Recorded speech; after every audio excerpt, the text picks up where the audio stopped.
What's going on, everybody? Welcome back to another episode of Singing the Tea. You already know I'm your host, Dustin, singer, actor Lewis. Sometimes I sing, sometimes I give you all the reality TV tea, but it's definitely what you want and it's absolutely what you need. And child, what you need to do is go ahead, comment, like, subscribe, share with the family members, share with a friend, hit the notification bell button so when I do drop new content, you are the first to know. And child, what we finna dive into, I'm finna switch up the schedule a little bit because this episode of Married to Medicine was really speaking to me and I had to go ahead and dive on in. Listen.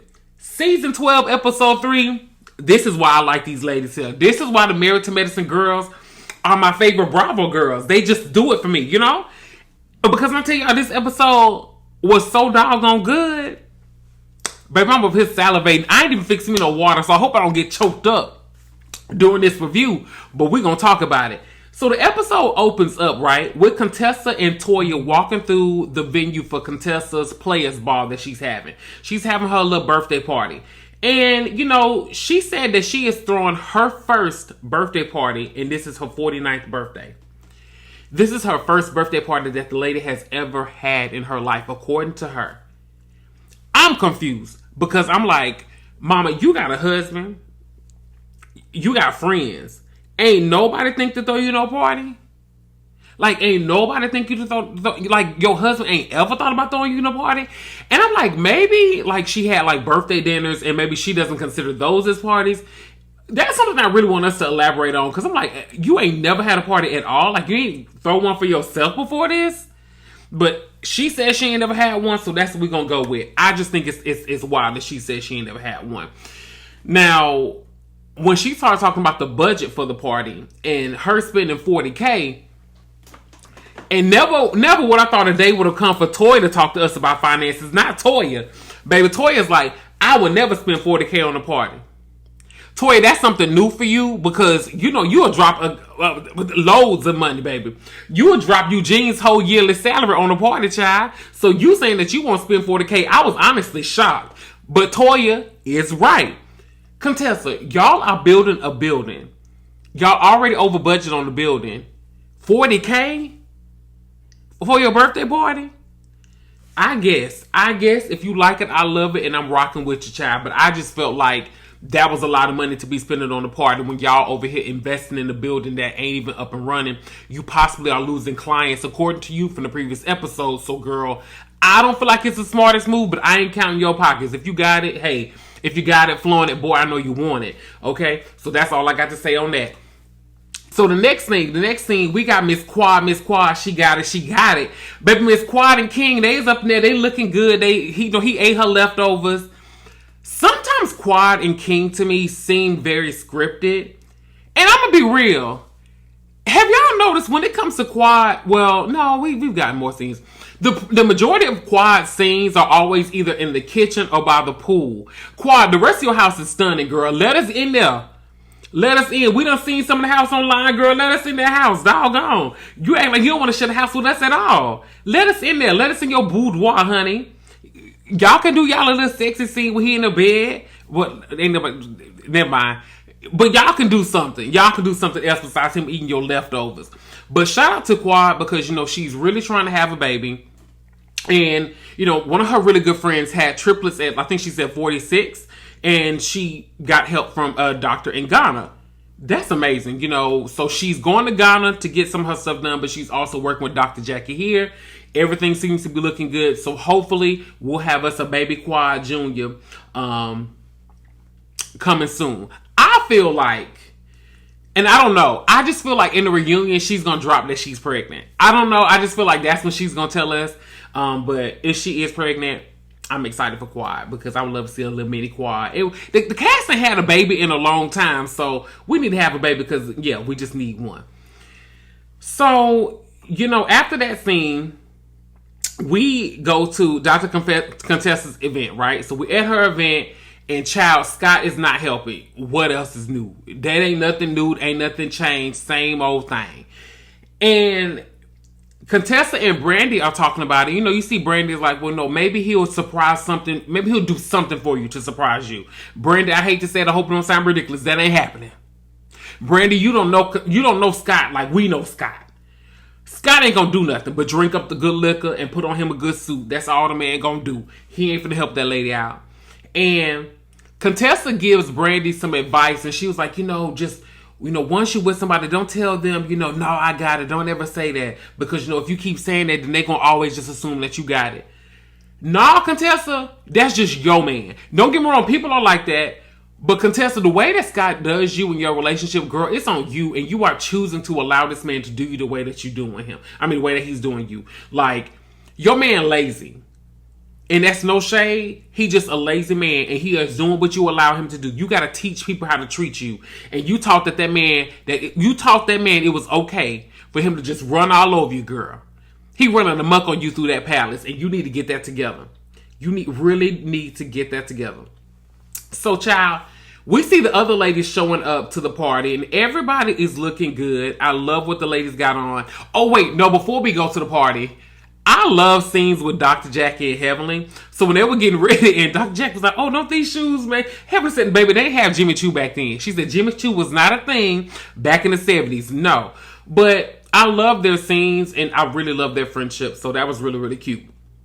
But everybody is looking good at the party. I love pretty much what everybody had on, and I love everybody's different variations. Like, some people went high fashion, some people just went, like, day to day. Either way, it looked great, and it fit the theme. Everybody was on theme except for Dr. Damon. Dr. Damon said, listen, let me tell y'all something. I just got off work. I'm tired. My feet hurting.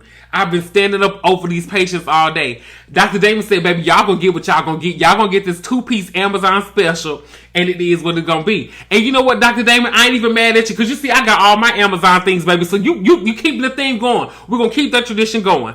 You get your Amazon things. Shout out to Dr. Damon. Because, child, Heavenly said, that's my fault. I could have got him a little suit. And he was like, oh, I wasn't going to wear it no way. David, we done seen you in a pimp suit before. I think we have. You would have worn a suit if Heavenly would have got it for you. Now, don't even do us like that. You know you would have worn it. But it was cute. Overall, I think the party was great. The ladies looked good. And, Toya was throwing a little shade at Scott, at Dr. Scott. She was like, oh, Dr. Scott, I love what you did with the place. You did really nice. You got everything set up. And then Cecil over there talking about oh, that's some shade. And Scott ain't really worried about it because he know his wife ain't going nowhere, no way. So he don't care either way. He said, child, she throw it, I throw it. It don't matter. She ain't going nowhere. But Toya said, I love when all of the men do something for us when they throw some parties. Now, hold on now, Toya. You ain't going to do too much on Eugene because Eugene is a hard-working man around there, Toya. So don't do too much on Eugene. So, after Toya is talking to them, we get a scene with Dr. Heavenly. When I tell y'all Dr. Heavenly is a gift that keeps on giving. Baby, she over there telling people, listen, let me tell you something, you young girls. See, you girls that weren't born in the 70s, who wasn't out there getting it in the 70s, y'all can keep a man. Y'all ain't know nothing about it. She said, baby, y'all can't keep a man because y'all ain't throwing it back. And Jackie was like, oh, Jackie was with her. She was like, now, hold on, now, Heavenly, what you mean? But I ain't doing that. Curtis too big for Jackie to be doing that. He'll have her like a rag doll. Jackie is too little to be in the bedroom with Curtis. Curtis need to give him some bedroom candy because he can't have no bedroom Jackie. Jackie is meant for the OR, the OBGYN. That's what her calling was. Her calling was not to satisfy that man in the bedroom. She is. Now, I ain't saying she not. But that ain't what God put her here to do. God put her over to serve the OBGYNs. Not to serve that man in the bedroom. Okay? Now, Curtis, you don't go nowhere else and get it. Because Jackie can give it to you when she need to give it to you. She'll give you something you can feel. But Jackie don't need to be throwing it back. She don't. She old. She's an older type of woman. Old maiden type of shoe woman. And don't do her like that. But Heavenly, that was good to me. When you was trying to tell them girls what they need to do to keep a man. And Heavenly, my thing is, let the punks, I shouldn't say that. Let the gays on here know too. What we need to do, because I ain't got one either, and I love some advice. So if you got something helping, drop down in the comments and let us know. Excuse my language earlier, I apologize. Anyway, so Contessa changed into her prom dress, and she looked good. Honestly, the dress that she had on the second one, it gave me more Cher. So that's the vibe that it gave me with the hair, the headpiece, the fur, or the whatever she had. It gave me Cher, nonetheless. But after that, we see Eugene. Baby, when Eugene was over there looking like the Pink Panther, and he was telling them about, I've been traveling, and, the nurses over here at the other place, they love me, they want me to stay. And they like, hold on now. Hold on, player. What these nurses looking like, Eugene? And then we get a confessional with Eugene and Toya. And listen, Toya, Eugene ain't cheating on you, girl. Eugene is not cheating on you. Eugene got too much to lose. Eugene love you. He love you. Clearly, Eugene love you. And Toya is cool. I think Toya is one of the funniest, realest people on the show. But that man love you, Toya. He do. He just love you because I don't know too many people that would just... anyway, we ain't even going to all that. I ain't finna do Toya in like that. But Toya, that man ain't going nowhere. You all right, girl. Your bag is secured. You was all right. Now, when we see Scott jump up on a mic and he up here talking about this is her first birthday party. Sir, you not embarrassed? This is not embarrassing to you? That this is your wife's first birthday party and she is 49 years old? And you and her been together for 22 years? You not embarrassed? I would be embarrassed. I'm embarrassed for you because that don't make no sense. Like, for her to have and she threw it herself, she planned it herself. And I get what Contessa is saying. Well, I did it because I knew what I wanted. I understand that. I'm like that too.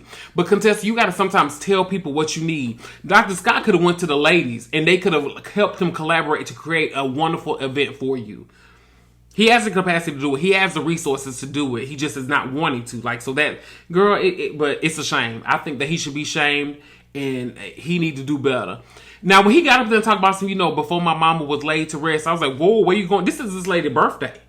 We don't need to take it down there. We don't need to take it sad. But when he was talking about some, his mama was laid to rest and, she always said Contessa was like Rose from the Titanic. Because she gonna jump off that ship or jump on that ship for her man. Rose also left the man that she was originally with for the younger thug that was down there beatboxing and hip hopping down in the bottom of the ship. So I don't think that that's a good analogy for you, Scott, especially since you ain't doing what you need to do. Now, Scott, you need to get it together because you don't want her to really turn into Rose. Because you see what happened to and you see what happened to the man too. The man, he lost the diamond. The other man lost his life. You don't want to compare her to Rose. Rose lived a good life, but the men did not. Now, you just remember that. So your mama might have been trying to speak some life into you and trying to tell you to get yourself together. And then Quad confessional, when she was sinking down, baby, that was good to me. Quad is funny. I love me some Quad. Oh my God, I love this episode. It was so good.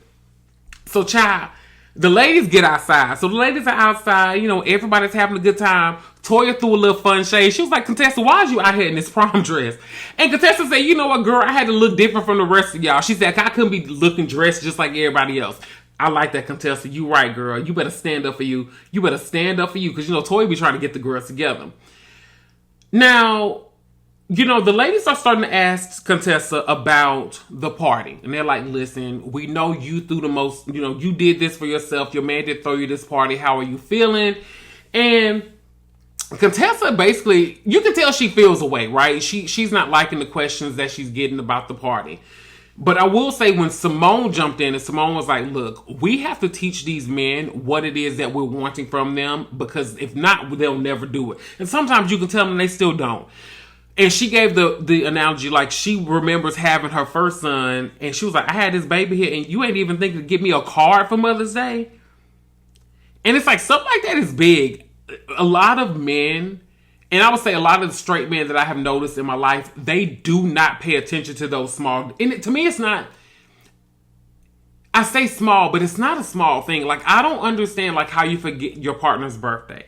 I don't understand how you can forget that it's like your partner's first Mother's Day or your partner, anything like that. Like, I just don't get it. I truly don't. But I guess it's not for me to get. It's not for me to understand. But hey, once again, they're putting up with it. I hope their partners will change. It's probably not going to happen. But hey, it is what it is.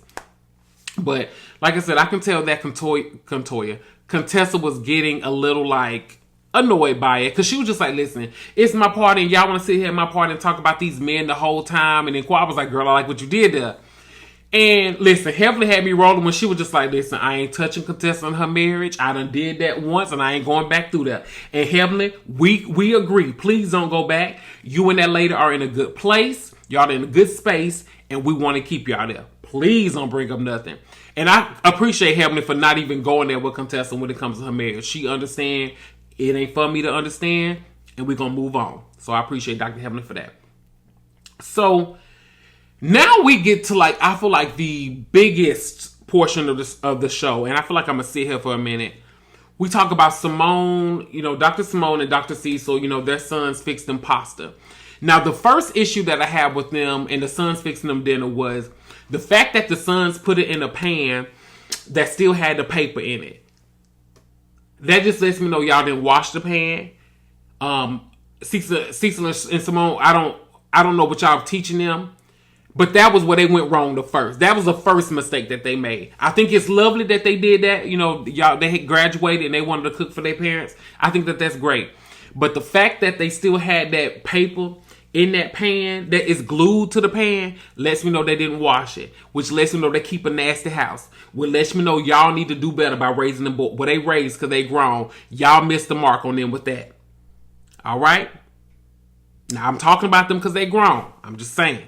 But that definitely, when they was taking that pasta out that pan and the paper was still in it, I said, this is why I don't eat people food. This is why I don't eat at people's house.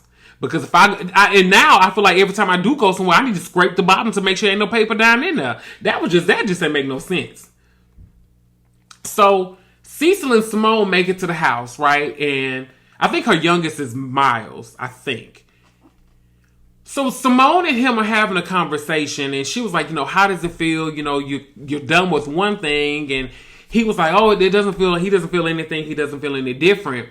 And he starts talking to her about getting a new car because, the Jeep isn't cool anymore. Well, it's not that it's not cool. He just kind of wants a new car. And so Simone's like, listen, let me go get my iPad so we can break down some finances, because me and you need to talk about finances. Because, sir, you spent $60,000 on my credit card last year. That's somebody's yearly salary, $60,000. And on top of that, you're asking her for a new car. Here is my issue with the whole situation with them and the whole Simone blowing up. When it comes to him, he is so entitled and he is so spoiled. They definitely failed him because, dude, the fact that you are sitting here upset with your mother because she is telling you, hey, in order for you to go to grad school, you are going to have to fund that yourself.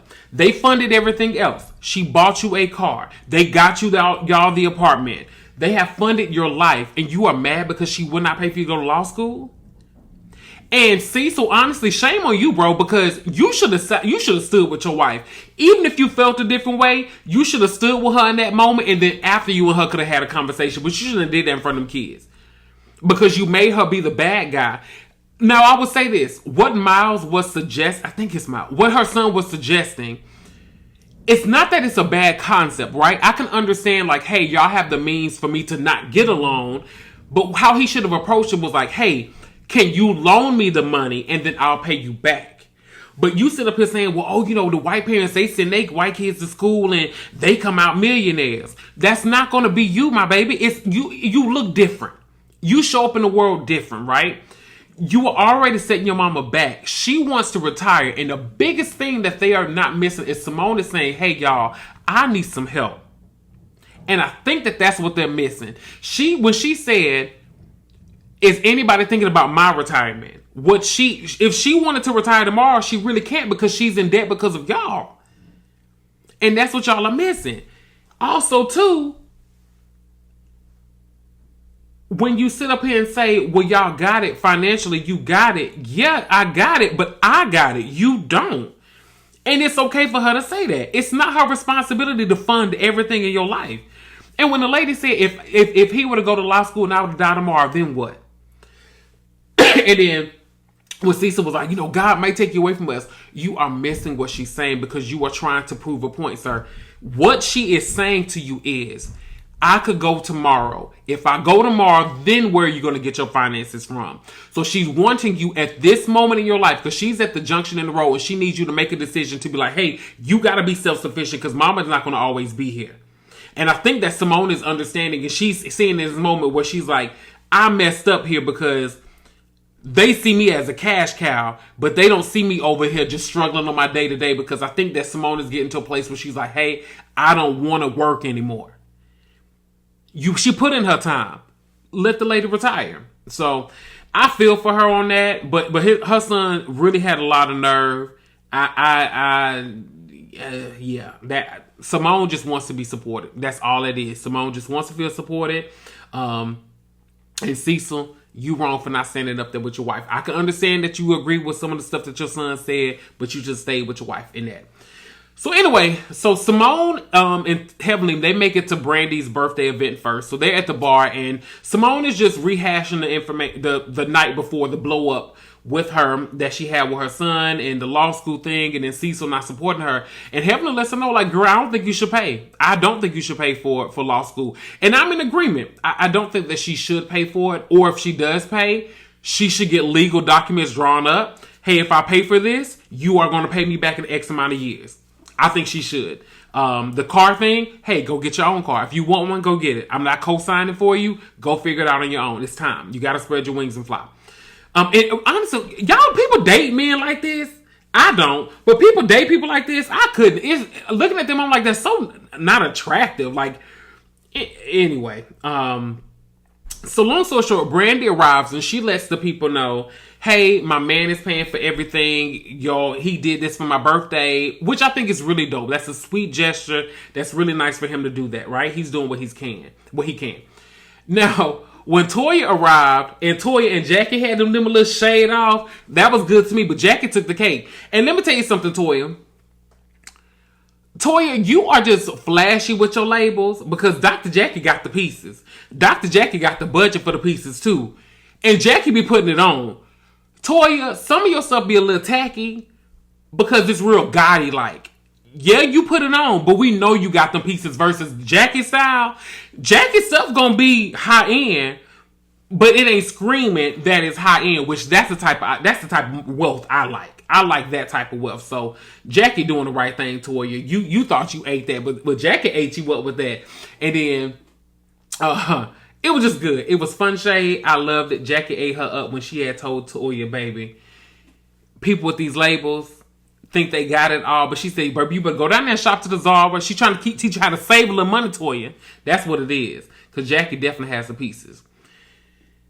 Now, when they're sitting down, Contessa tells the lady, because they're talking about her party, and she tells the ladies that the day after, she cooked brunch and she invited people to her house because she didn't get to, like, talk to everybody.